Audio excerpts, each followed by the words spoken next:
Okay, hello guys. Good afternoon po. Dito kami ngayon kasi kakalabas lang po galing ng trabaho. Need po namin yung pamassage kasi pag sobrang pagod po sa trabaho, time need natin to massage.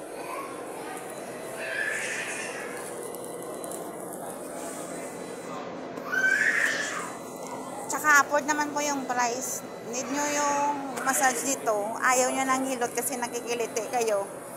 Pwede yung massage sa electric massage chair lang din. Kasi pinipiga din naman. Ganun din naman yung sa body massage din natin eh.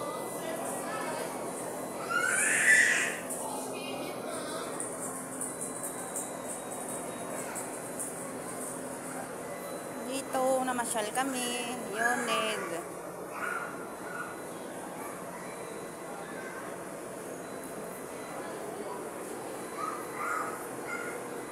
Sa Valenzuela kami guys.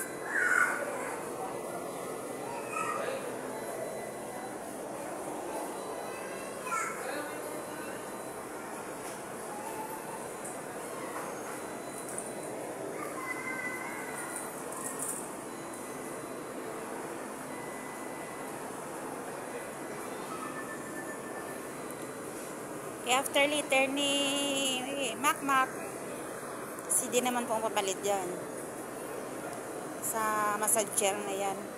Kasi minsan, need natin yan kasi yung mga lamig-lamig sa katawan natin, kailangan natin ilabas na yan kasi pag hindi naipon, minsan nakit yung mga kalamnan natin, kasukasuan, dahil sa pagod na dala natin sa trabaho.